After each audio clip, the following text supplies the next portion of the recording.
Tenakoto, Tenakoto, Katoa. Welcome, everyone. I am Jonathan Mason, Chair of the New Zealand U.S. Council. Thank you all for joining us, and we are delighted to host this discussion about the U.S. political outlook leading up to the presidential election on the 5th of November and the implications of that election for New Zealand in 2025 and beyond. I guess the understatement, we were talking before the meeting that it's been a dramatic presidential campaign. I spent 2 hours last night catching up on key speeches from the Democratic Convention.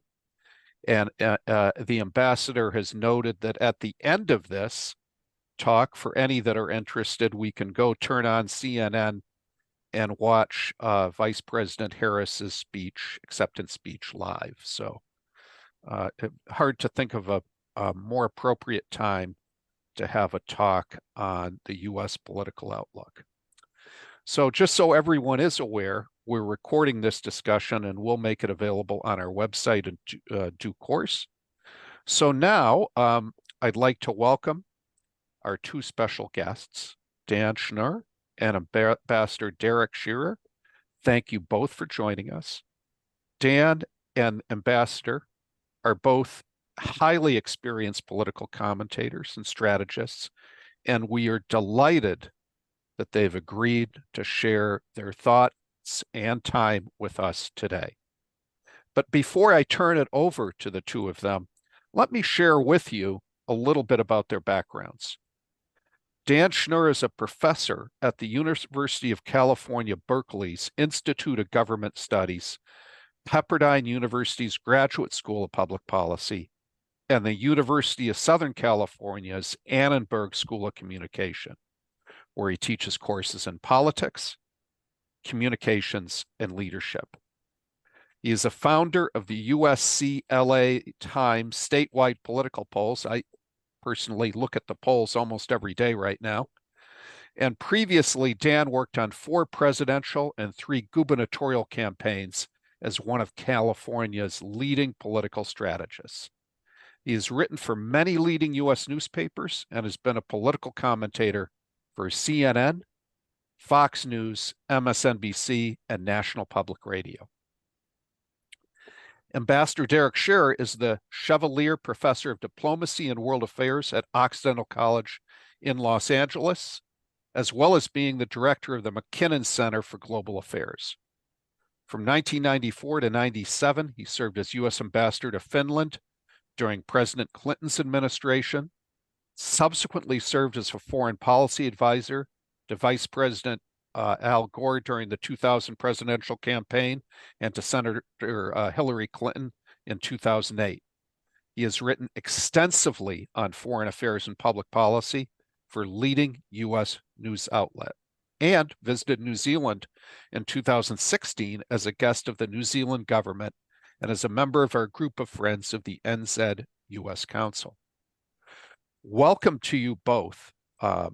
It's amazing reading everything you've done and your very distinguished careers in political analysis and foreign policy leadership. So the format of the meeting would be each of you sort of roughly 10 minutes of talks, and then we can open it up to questions from our audience and continue the conversation in a Q&A format. Ambassador, I'll invite you to speak first, and then we'll go to Dan, if that's okay, unless you would like that reversed, pretty flexible. No, we're fine, and I suspect on most of the basics, Dan and I are going to agree. Jonathan, thank you, and Fiona, and thank everybody for joining us. Let me begin by saying things have changed dramatically in the last month. A month ago, Democrats were depressed, they were disillusioned. The Republican Party was excited, emboldened. It looked as if President Trump was going to be returned to the White House. He was so confident that when he picked a vice presidential running mate, Senator J.D. Vance, he didn't worry about complimenting himself so much as, in a way, replicating himself, kind of doubling down for his base. The Democrats were, of course, fit to be tied about President Biden and his situation. I won't go into the details, but as you know, he quite dramatically, after a lot of public debate about the issue, decided to step aside and announce he was not going to run again. Very quickly, and in ways that I think surprised many people, Vice President Kamala Harris stepped up, reached out to the political leaders of the party, to potential rivals, and basically secured the nomination for herself in a few days, in a very dramatic political move, displaying real leadership. She then, of course, selected a vice presidential running mate, the governor of Minnesota, Tim Walz.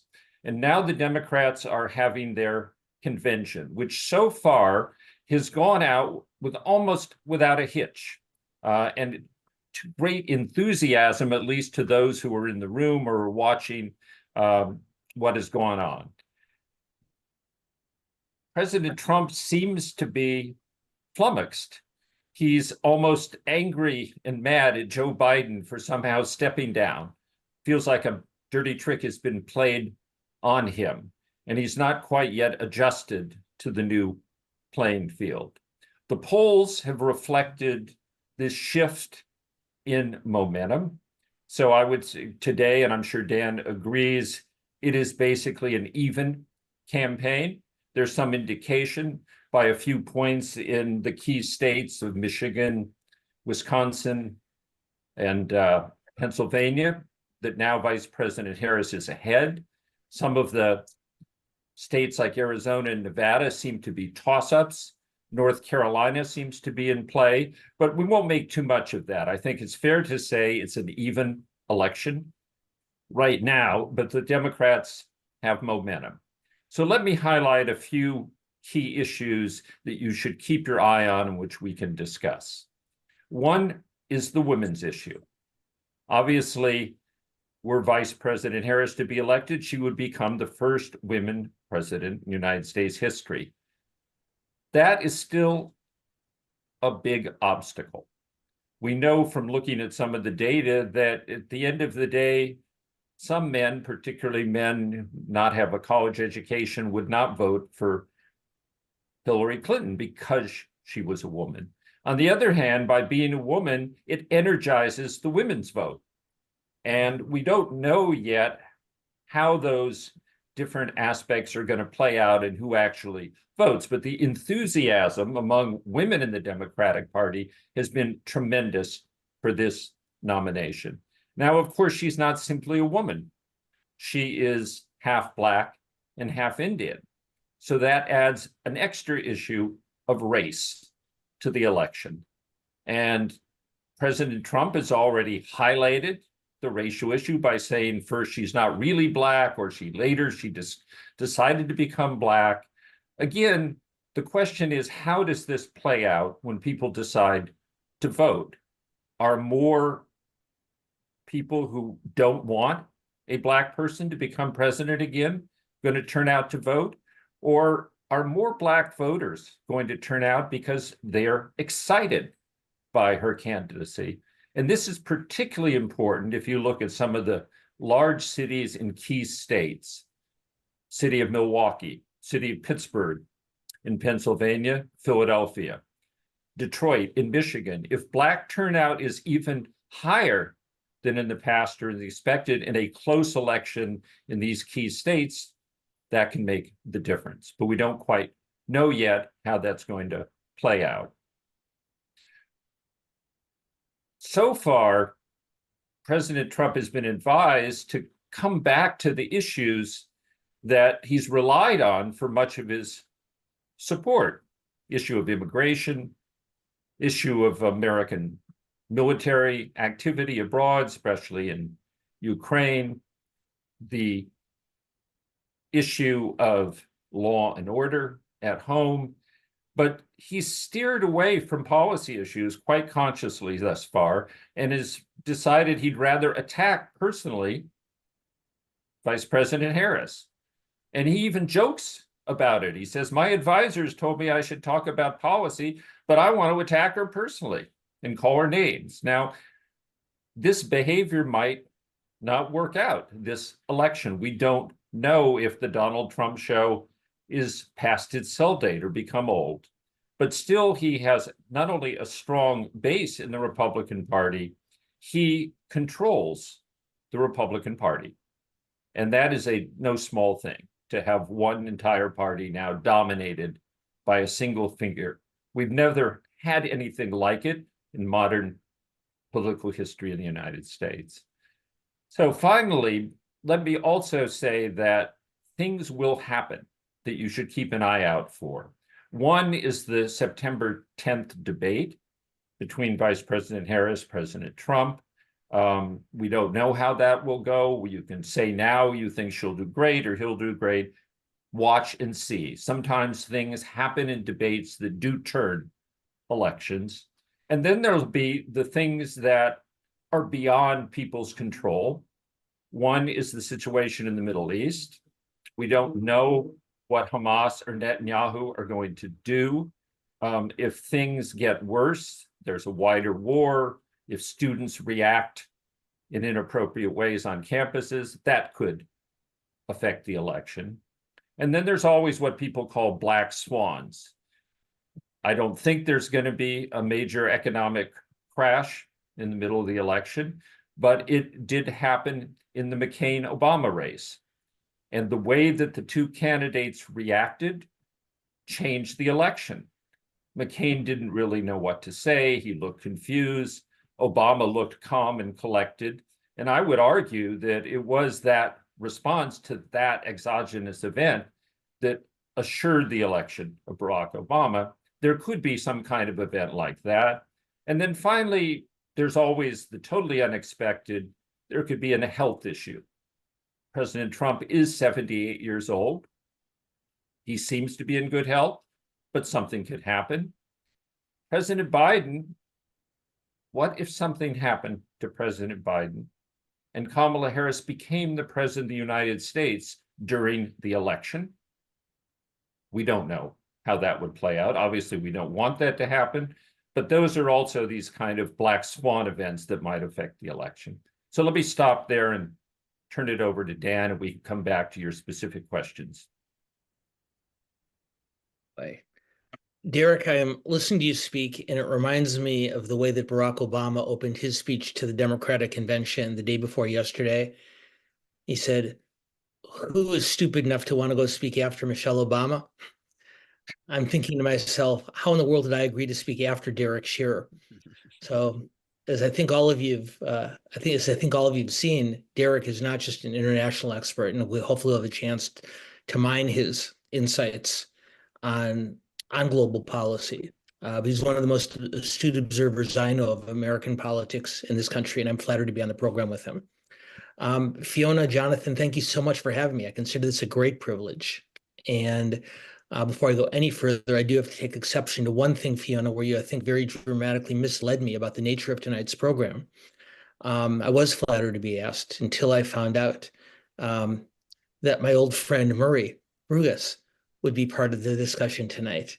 And for those of you who don't know Murray's biography, he was a senior advisor to the Consul General here in Los Angeles some years ago. He and I became friends, and as a result of that friendship, I've gotten to know the last 3 consuls general who have served your country in this region. Jokes aside, he's a good friend, and I owe my relationship to your country and its representatives to him. So, Maria, it's great to see you again, and I'm glad I was able to shame you into coming on camera for at least a moment. What I'm not going to try to do is cover the same ground that Derek just did, because he covered it phenomenally. What I thought I might do for a few minutes, and then we can turn this over to questions or comments or insults, as the case may be, from any of you, is I thought what might be a helpful complement to Derek's overview of the current landscape, and I'll offer a couple thoughts on that, is to give a bit of historical perspective. And in particular, when you look at American politics, and not just American politics, national politics at any number of democracies around the world, it's striking how bitterly divided and how partisan and how polarized our politics has become. In the 1950s, before my time, but I've been told about this, in the 1950s, the American Association of Political Consultants, and yes, there is such an organization, and yes, their conventions are about as much fun as you would imagine, which is to say not much at all. But the American Association of Political Consultants surveyed its members. It's the 1950s, keep in mind. And the greatest concern of the greatest political thinkers in our country at that point, their greatest concern about American democracy is that the American people were not being given legitimate choices, legitimate options when they voted, that the two parties were too similar. And that alarmed our scholars and our political scientists. Now, keep in mind, of course, this is at the height of the Cold War. It's not too long after World War II. But it's notable that here we are, some decades later, with such a bitterly partisan and polarized system. And I'd like to offer you just a couple thoughts on how we got to this place where our two parties are no longer thought of as too similar or even as loyal opposition, but rather as bitter and divided enemies. So for most of our country's modern history, say from our Civil War in the mid-19th century, for roughly the next 100 years, from the birth of the Republican Party in 1860, and therefore the birth of our two-party system, the most reliable indicator as to partisan voting behavior, whether an individual would vote Republican or whether they would vote Democrat, was their income. The more money they made, the more likely they were to vote Republican. The less money they made, the more likely they were to vote Democrat. And that held for the better part of a century.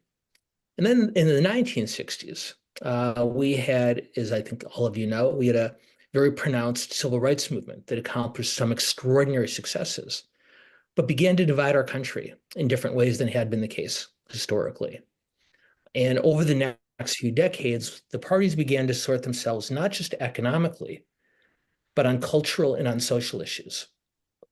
And so by the time we got toward the end of the 20th century, what we began to see was Democrats who had historically been the party of the working man and working woman begin to reach out much more aggressively to suburban voters in this country, economically successful and therefore economically conservative voters who are more socially liberal to moderate. Back in the 1990s, for those of you of a certain age or a penchant for history, the term of art for these voters was soccer moms. And soccer moms, and to be fair, soccer dads, were suburban parents who, according to the cliche, drove their children to soccer practice in their minivans. They had voted Republican over the years on economic policy. Bill Clinton and a number of other smart Democrats began to appeal to them on social and cultural issues, like abortion rights, like gun control, and later on marriage equality. Now, at the same time that the Democrats were reaching out to these wealthier voters on social and cultural issues, Republicans at about the same time were doing exactly the same thing. And at the same time that Bill Clinton and Al Gore and other smart Democrats were reaching out to these soccer parents, well, Newt Gingrich and Karl Rove, who was George W. Bush's chief advisor, and other smart Republicans began reaching out to working class voters who were, because of their economic circumstances, tended to be economically populist and economically progressive, but were more culturally conservative. And while the term did not become as well known as soccer moms, many of us began to refer to these voters as NASCAR dads. And for those of you who are fans of auto racing, you'll catch the cultural references, and NASCAR dads and NASCAR moms tended to be blue-collar working class voters who would have voted on economic issues, would have been Democratic on economic issues, but instead began to vote Republican on the same social and cultural issues: abortion rights, gun control and gun ownership, and later marriage equality, as the Democrats had used to win over the higher earning cohort. Now, the challenge here, as I think all of you see, is that when you and I disagree on economic issues, it's not that hard to find the middle ground. if Jonathan and I disagree on whether to cut taxes by 5% or 7%, we cut them by 6% and go out for a beer. If Marie and I are trying to decide whether or not to increase education spending by 3% or 8%, well, I find someone who's better at math than I am, and we split the difference, and we increase education spending halfway, and everyone goes home happy. But while it's not impossible, it's much more difficult to find that middle ground on cultural issues than it is on economic policy. And so finding that middle ground on abortion or on guns or on marriage equality or any number of issues that define us socially and culturally is going much more difficult. And what happened by the 2004 election, and don't worry, Derek, I'm not going to go through it every 4 years up until 2024. I'll pick up the pace in just a minute. By the 2004 election, we thought this trend had crested because when George W. Bush ran against John Kerry, for the first time, the most reliable partisan voting indicator was no longer income. In 2004, rather, it was a term that the political scientists referred to as religiosity. And religiosity is not the religious faith that an individual practices, but rather the intensity with which they practice that faith. So a voter who attends church or synagogue services once a week or more was twice as likely to vote Republican as Democrat. And one who attended religious services once a month or less was equally likely to vote Democrat rather than Republican. And over the last 20 years, between 2004 to 2016 to some degree, and accelerated to a much greater degree since Donald Trump's first campaign for president, we've seen that cultural gap widen into a chasm. And the divide between religiosity, between education levels, between rural and urban America has reached an all-time high. And you may have heard a former President Obama refer to this briefly in a speech on Tuesday night. He said, essentially, we're not just disagreeing on what we hear, but we're experiencing two entirely different versions of reality. And just to skip ahead to the present for just a moment before we do open it up to your questions, I would argue to you that the primary reason that Kamala Harris chose the governor of Minnesota, Tim Walz, to be her running mate is because she recognized it's become harder and harder for Democrats to not just to compete for votes in rural and small town America. And by naming someone who is her running mate, who grew up in a town of 300 people, went to a high school with 24 individuals, and coached football in a small town in Minnesota, her goal is to try to reach those voters in a more serious way than the Democrats have in many years. Any number of other things that we can cover, but where I'd like to frame this discussion is the cultural divide in this country, which has driven the political divide, which in turn drives the news that each of you see each day when you check on your news feed. I would echo, and we can go into this in more detail later if you like, in particular, Derek's points about female voters. The so-called gender gap is larger today than it has been at any other time in our history. In some of our swing states, there's more than a 30-point gap between the preferences of female voters for Harris and male voters for Trump. What's a little bit less known than the gender gap is an almost as large division in American politics called the marriage gap. And just as women are much more likely to vote Democrat, all other things considered equal, and men are much more likely to vote Republican, married voters are much more likely to vote Republican. Single voters are much more likely to vote Democrat. And so what that means, it means single voters who Harris has mobilized in a tremendous way, and along with motivating young voters and non-white voters, this has been the key to her coming back, bringing the race back to even. Single women are the most loyal Democratic voting bloc. Married men, the most loyal Republican voting bloc. Young men, single men, for all sorts of predictable reasons, don't vote in as large numbers as those other cohorts. So if you want to watch this election play out over the next several weeks, look at public opinion polls, but look in particular at the vote of married women. Because when married women vote their gender, they elect Democratic presidents. When they vote their marital status, they elect Republicans. And for those mothers who are part of tonight's program, you can tell your kids, you know how you always tell your kids that you're the most important person in the world? You can tell them in the US, if you lived in the US this November, you would be the most important person in the world because both parties would be fighting very, very fiercely for your vote. I've gone a bit longer than I intended, which is good because Derek went a bit shorter. But at this point, Jonathan, we will follow your lead for the rest of the hour, or be of most help. Okay, so I'm going to kick off with one question and then open it for the floor. Watching the polls as I do, I mean, there was supposed to be a big red wave 2 years ago, and special elections, Democrats have sort of consistently outperformed. So when I look at the polls today, does the fact that it's a general election with higher percentages of participation make the polls relevant, or is there hidden Democratic Party strength that the polls don't describe correctly, as happened 2 years ago and has happened in multiple special elections? Well, Dan, why don't you go first, and then I'll have a few comments too. Yeah. Okay. It's a really smart question, Jonathan. I'll offer you just a couple quick thoughts. Then I'm eager to hear Derek's instance. So, of course, there's two things you need to do to win an election in both of our countries, in any democracy. Number one, you need to motivate your base to turn out. Number two, you need to be able to reach beyond that base to persuade undecided voters. Biden's greatest shortcoming in this campaign was the Democratic base, those young people, those non-white voters, the single women I was talking about. Very few of them, some, but a relatively small percentage were voting for Trump. Most of them were just simply unmotivated, uninspired to turn out for Biden.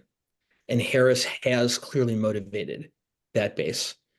In 2022 and in 2020, I think pollsters overestimated how motivated the Republican base was. They had been very excited about Trump's candidacy in 2016. And while most of them still preferred Trump to the alternative, they were not nearly as excited. So they just simply didn't turn out in as high numbers. And so when pollsters make mistakes, or when they, when their numbers show something different than the ultimate outcome, it's generally because a particular voter bloc was more or less motivated than had been previously expected. I think the one other thing I'd add on this point very quickly is that, as I mentioned a moment ago, Democrats are uncommonly motivated at this point. Certainly much more motivated than they were. It's hard to believe that it is less than 2 months since Joe Biden and Donald Trump met on the debate stage. 8 weeks ago tonight was the night of the debate that precipitated this dramatic change. And Harris has motivated, and Harris has motivated that base to a great degree. Now she's going to have to reach out to the center, and we can talk more about that later. But to circle back to your question, what happened in those previous elections is Republicans talked a good game on Trump, but ultimately didn't put their votes where their mouth is. And lastly, I know I said this once before. I mentioned earlier, of course, the shift from economic to cultural issues in this country. Well, what we know in any democracy is that wealthier, better educated voters tend to turn out more regularly than voters who do not have the same type of economic means and stability in their lives. So it stands to reason that for all those years that income was the primary determinant of partisan voting behavior, low turnout elections benefited Republicans because Republicans were more consistent voters, and Democrats worked very, very hard to turn out the vote. But now, as Democrats are doing much better with higher income voters, and the Republican base has become working class, just the opposite is the case. And so what I think the pollsters have been catching up with over the last few cycles is that a low turnout election is no longer a good thing for Republicans. It's a better thing for Democrats because their voters are now the more likely to turn out. Great, thank you. Ambassador Shearer, would you like to add anything? Yeah, a couple of points. Just, I mean, on the general phrase working class, I also do want to remind people that the many minority voters in the Democratic Party are also working class. That it's more accurate to say, I would argue, that it's white working class voters who became Republicans, but working class voters of color have remained Democratic. So there's a kind of split in the working class that's based a lot on who you are in terms of not just culture, but skin color. Race, unfortunately, is one of the big explainers of politics in the United States.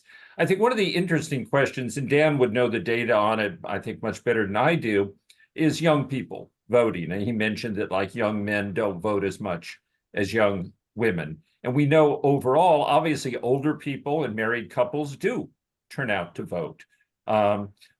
What's going to be interesting in this election is whether the percentage of youth voters is going to rise in a dramatic way, and is it going to benefit one of the two candidates?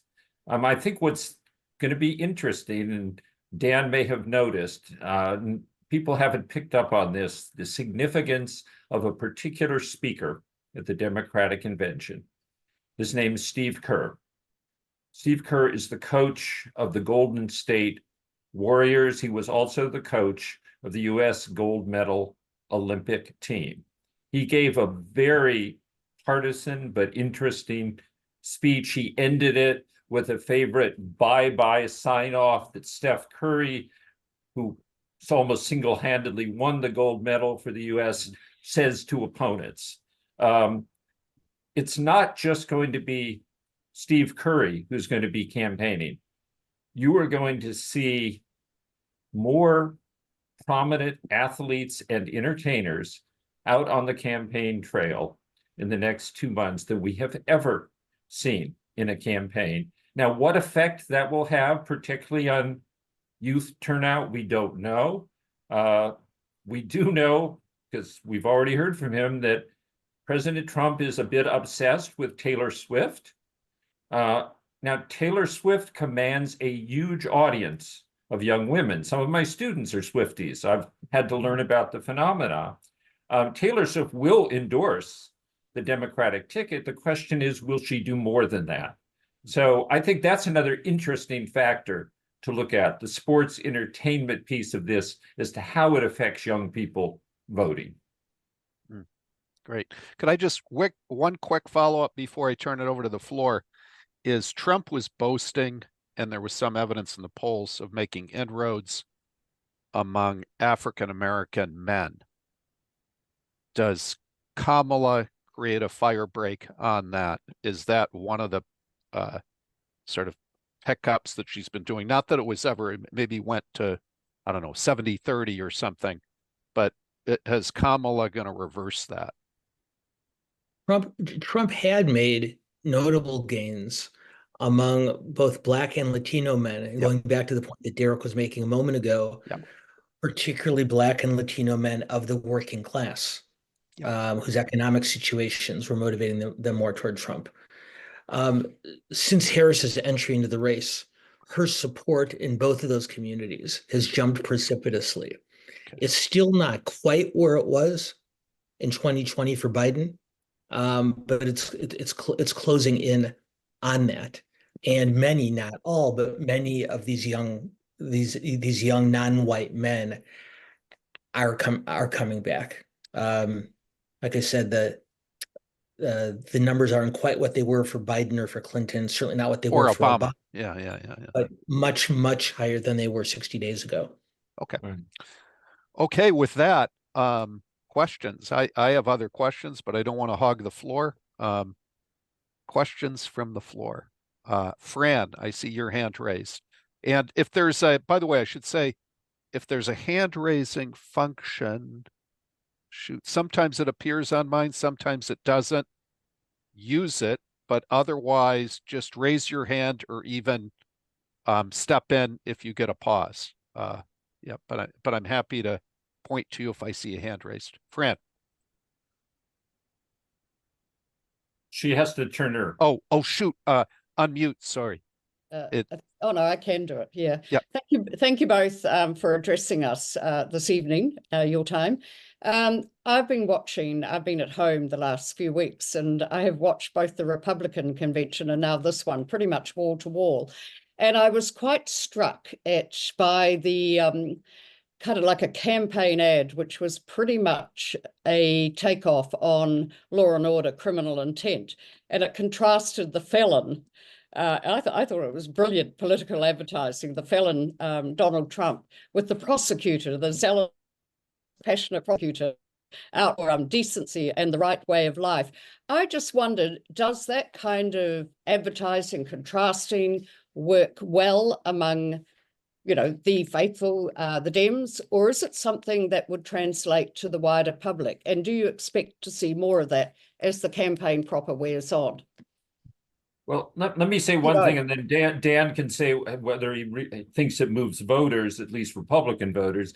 This is absolutely a theme for this campaign. The phrase "for the people," that's what, when you have a district attorney or attorney general, prosecutor in the court, they say "for the people."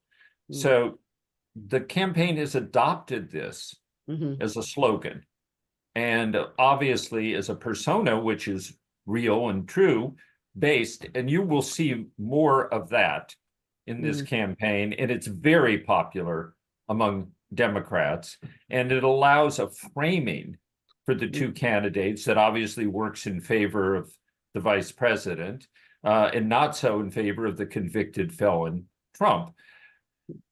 How many voters it will affect? It will certainly be a positive for Democrats. What do you think about Republicans, Dan? I think in both parties, and of course, independents, the fastest growing cohort in the electorate as well, I think it has the potential to have a tremendous impact. And Fran, I think your question is right on target. And in fact, I would broaden it. I would say that the two issues that have hurt Democrats most in recent years have been the issues of crime and law enforcement, number one, and of course, the issue of immigration, particularly undocumented immigration, number two. Now, generally in politics, when your candidate or party is not strong on an issue, you avoid it. You didn't hear Republicans talking much about abortion at their convention. With only a couple of exceptions, you haven't heard the Democrats talk about Afghanistan or Gaza very much. But the Harris campaign made a really interesting and a really unique decision, which is rather than running away from the crime and immigration issues, to run toward them. And by talking about the prosecutor versus the felon, as Derek correctly pointed out, this is a point that she began to make in 2020, but because she was running in a Democratic primary with an overwhelmingly progressive electorate, it didn't work particularly well for her. But in front of a general election electorate, taking the crime issue on proactively, and if you didn't see this, it's worth going to their website, because one of the first ads that the Harris campaign put on the air was an ad on immigration. And it referred to her immediately as a border state prosecutor, as someone who was looking to fight the flow of fentanyl and other illegal individuals into this country. So she's never going to out tough Trump on these issues. But if you remember, I said earlier, first you need to motivate your base, then you need to reach out to the center. Harris doesn't need to win voters on crime and immigration. But if she can fight those issues, which should be Trump's greatest advantages, to a draw or something close to it, that puts her in a very, very advantageous position with those voters in the middle of the political spectrum. Good. Thank you. Now, so I see three hands raised. I'm going to go to Murray first, then Fiona, then Francis. Murray. Thank you, Jonathan. And Dan, Derek, wonderful to see you both. I think New Zealand's always been very lucky in terms of the caliber of American expert we're able to attract to things like this, and no better example than our panelists today.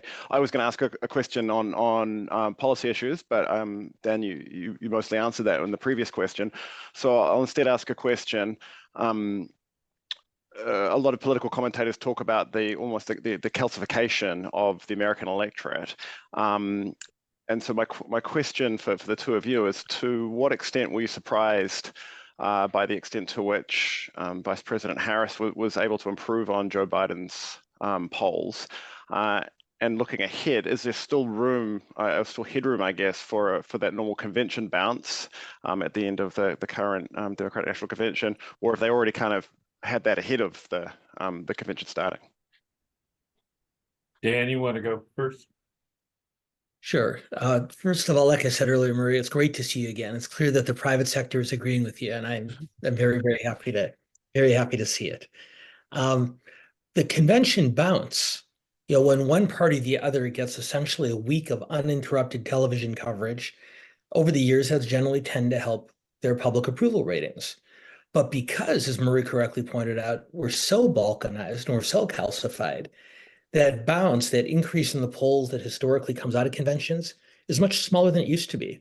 Usually just 2 or 3 points now, because there just aren't nearly as many swing voters left. And I suspect Harris will get a small bounce, but I think the premise of your question was the right one, which is the type of bounce that a candidate normally enjoys after a convention. Harris has gotten over the last month. Now, Derek will tell you he wasn't surprised because he is smarter than I am. But I must tell you, I was very surprised to see what an extraordinary successful month Harris had. Not that she isn't a talented politician. I've known her since she was I don't want to overstate it. I've met her and I've watched her since she was a deputy district attorney in San Francisco. She's very skilled. But I thought that the Democrats would be wise, if Biden did step down, to have even a very abbreviated competitive process, and to allow Harris and maybe 2 or 3 or 4 or 5 other candidates to debate, to speak, and to demonstrate their capabilities. Because the party came together around Harris so quickly, there wasn't the opportunity for that. I still think that is somewhat of a risk, and we'll see over the next several weeks whether that risk pays off or not. But what it did, and the motivation behind it, is that rather than going through another 3 or 4 weeks of debates and primaries and argument, because the Democrats came together so quickly and so strongly, it has excited and inspired and motivated the Democratic base in an immense way. Peggy Noonan, the fine Wall Street Journal columnist, phrases it as follows. She said, Kamala Harris didn't start a movement found Kamala Harris. And you had a party that was so eager to be excited that when she stepped forward to take Biden's place, they flocked to her. And I have to admit that while, again, I know how skilled she is, I did not expect to see this immense upswing in her and her party's fortunes, at least not so quickly. Derek, tell me why I missed it. No, I think I was surprised, but I know a little bit about how she did it. Literally within 10 seconds after Biden's letter saying he was not going to run was posted, Kamala was on the phone to leaders of the party, people like the Clintons and the Obamas, to all of the potential rivals for her. She, in about 3 hours, had neutralized any opponents and any talk of a lengthy process. So, yeah, I mean, that surprised me, Dan, but she showed real political leadership. And what it meant is that she could, in effect, take over the existing very large, extensive Biden campaign operation, a huge fundraising operation. I have a lot of friends who are major fundraisers. They just switched. They had no problem. They're all Harris fundraisers now. They were Biden fundraisers a month ago. The ground game, the organizers, it's an organization that did not have to be created from scratch. That's a tremendous advantage, as Dan knows.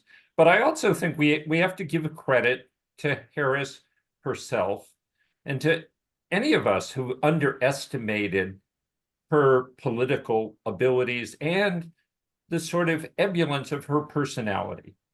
I mean, the joy that she shows in this fight is not made up by some political consultant. It is genuine and it is catchy. It's an enthusiasm that is spread. And then, as Dan said, she made a very smart and very popular selection for a running mate, a person who is hard for anybody except J.D. Vance to dislike, the governor of Minnesota, the coach.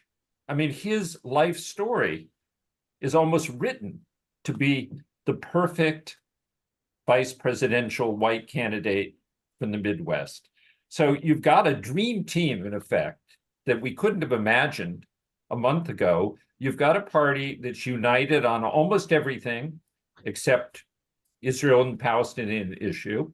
But so far, that didn't turn into a big problem in Chicago, which people had predicted there would be riots and, a recreation of 68. It didn't happen. And you look who spoke at the party. Congresswoman Ocasio-Cortez, who everybody says, oh, too left winger, she's up there united. Bernie Sanders is united. Bill Clinton, Hillary Clinton, the amazing Michelle Obama speech. And then one of the most famous women in America, Oprah Winfrey, who gives an amazing talk and who is going to be out there talking to working and middle-class women about voting. So, it's a party that's, both Dan and I think, are very surprised that they come out of this convention united. But I also think we shouldn't, as I suggested in my earlier remarks, think it's all going to be smooth sailing. It is still going to be a big battle. And I know we have two more hands up, Jonathan. I apologize, but I really do want to underscore that last point that Derek please. Unlike Derek, I'm not a Democrat. I've been an independent for many years, but early in my life, I was a Republican before becoming an independent. And I offer this as not as a partisan or former partisan, but just as an observer. One of the smartest Democratic analysts I know, I saw saying last week, Kamala Harris has had the best month of any presidential candidate in modern history. Donald Trump has had the worst month of any presidential candidate in modern history, and they're tied. And one of the consistent themes that kept coming up throughout this week at the Democratic Convention, just as Derek said at the end of his overview, from Barack Obama, from Michelle Obama, from Bill Clinton, from any number of others, is everyone is excited in the Democratic Party, everyone is motivated, but this is still an extraordinarily divided and a roughly evenly divided country. So at the end of this week, we remind ourselves exactly how closely divided it is. But now we should let the other people ask their questions. Yeah.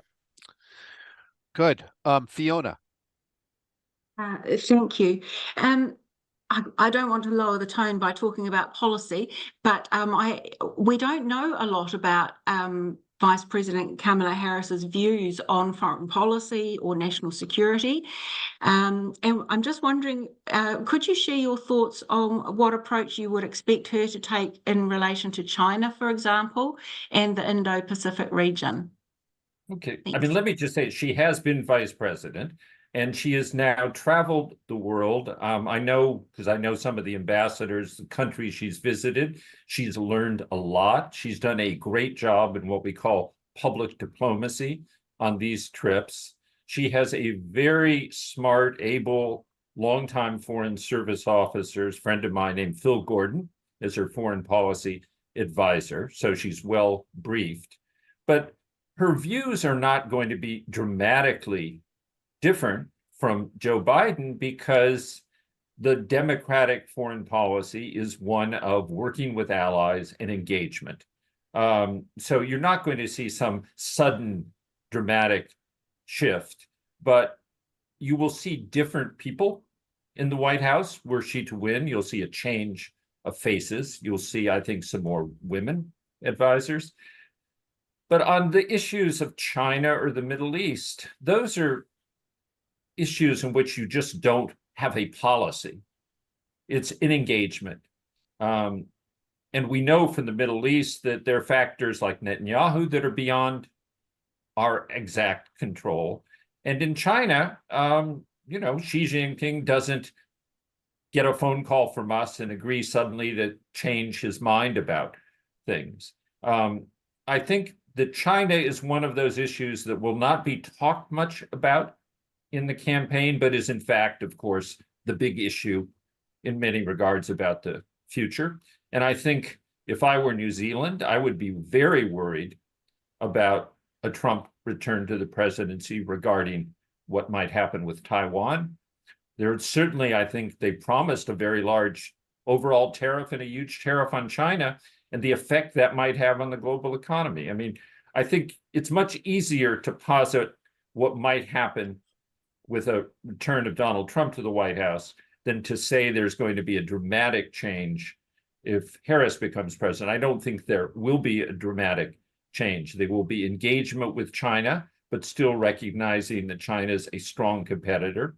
There'll still be at least selective tariffs on high-tech issues. There'll still be the building of an alliance in Asia with New Zealand, Australia, South Korea, Japan. I mean, we're not going to leave Asia and we're not going to leave Europe. US will continue to play a leadership role if Harris becomes president. With Trump, I think all bets are off. We don't really know. The only thing you could bet on is that it will be chaotic. And if you doubt this, talk to my Yale classmate, John Bolton, who was national security advisor, who was asked, what does Donald Trump believe in policy? And he said he believes in nothing but himself. I'm going to offer two very quick thoughts, and I know Frances has been very patient, and so hopefully we'll have a chance to answer her question before we call it a program. Two quick thoughts. Derek's right about mainstream Democratic thought on international policy. There's a much wider range of opinions on domestic policy within the Democratic Party than there is internationally. That said, I would offer this, that even if it's a shades of gray difference, one of the things I've noticed about Harris's camp, well, let me back up for a sec. In every administration, there is always at least some tension between the president's staff and the vice president's staff. That's just the nature of the way the world works. And it's noticeable that when Harris announced her candidacy, as seamless as the switch was, how many former Obama advisors have now taken on senior roles in the campaign. Barack Obama and Joe Biden formed a very strong friendship, but that friendship was tested both when Obama told Biden that it was Hillary Clinton's turn in 2016, and it was tested again just a month ago. Joe Biden and Kamala Harris have a very strong working relationship. But Kamala Harris and Barack Obama are friends. They've been friends for 20 years. And there's a level and depth of relationship there that simply did not exist between Joe Biden and either of them. And my guess would be, is that to some degree in terms of personnel, but also in terms of philosophy, to the extent that an Obama and Biden foreign policy did not march in absolute lockstep, that Harris's would look somewhat more like Barack Obama's and a little bit less like Joe Biden's. I would also point out to you that Kamala Harris, unlike either Obama or Biden, is a child of California. We grow up looking at the Pacific. Most American politicians are very Europe-oriented because they live on the eastern part of our continent, and that's the way they face. We know, and Marie got sick of hearing me say it, we know that we here in California are the capital of the Pacific Rim. And yes, we're somewhat egotistical. You just have to humor us on that. But we look in your direction. And I think Harris, even while in local and state office, has a Pacific orientation that a leader from the Midwest or the East simply would not have. And I think that works to your region's benefit, most notably vis-a-vis China, but also in terms of broader and deeper relationships. The other point I'll make real quick, and I know we're almost out of time. one area where I don't think you'll see much difference at all between a Harris and Trump presidency, unhappily, in my opinion, is on the issue of trade. Derek and I have talked about this quite a bit over the years. In 2016, most people forget that both major party nominees opposed the Trans-Pacific Partnership, not just Donald Trump, but Hillary Clinton as well. Biden's walk away from it, an effort that his boss had spearheaded when Biden was vice president, was noticeable. And I know that representatives of your country and many of our other allies in the Pacific were, to say politely, underwhelmed when the Biden administration did offer a very faint echo of a TPP. IPEF. Yeah. More recently. And this transcends partisan politics, unfortunately, in this country. After every major military conflict over the last century in our country, after every significant economic downturn over the last century in our country has turned inward. And that's what we're seeing right now. We are seeing a bout of isolationism on all levels, most notably in terms of international economic engagement. And the best I can offer you on that is I will predict in the 2028 election, we will see avowed free traders running for president again. But the next few years, regardless of who wins in November, is going to be a test to our friendship and a test for our allies. And all I can do is ask you for patience, because as Winston Churchill famously once said, you can always trust on Americans to do the right thing once they've exhausted every other option. Yeah. Francis, has your question been answered, or do you still have a question? No, I'm very conscious of time, and thank you very much. You've answered my question. Okay. Yeah, thank you very much. Oh, excellent. So I am conscious of time. Look, thank you so much for going through the outlines of the U.S. election with a lot of data and a lot of history that we just don't appreciate here, as knowledgeable as we might be. And also thank you talking about potential implications of foreign policy for New Zealand under either a Harris or Trump administration. It has been a fascinating 1 hour, and I'm now looking forward to going to the TV and seeing how the Democratic convention talks go. And I will just say thank you very much, Jonathan. Thank you, Fiona, for arranging this. Francis, I've put my email address in the chat box if we didn't answer your question. And if there is anything else that Derek and I did not get to tonight, please don't hesitate at all to follow up. And if you're not in a position to cut and paste it that quickly, I know that Fiona and Jonathan, their teams, will be more than happy to provide you with our contact information. As Marie will attest, we both value our relationship with you and your country to an extraordinary degree. And anything we can do to be helpful, not just tonight, but going forward, please don't hesitate to let us know. Yeah, I'll second everything that Dan said, Fiona and Jonathan. Thanks to everybody for putting up with us for an hour. And I do hope you tune in to see how Kamala Harris does with her acceptance speech. And then stay tuned to the whole show, because for better or for worse, as you well know, whoever wins will play a great role in the world and affect people way beyond our borders. And I personally believe this is the most consequential election since 1860. I think it's a real turning point in our country. So stay tuned. Great. Well, virtual clap from us. Thank you so much.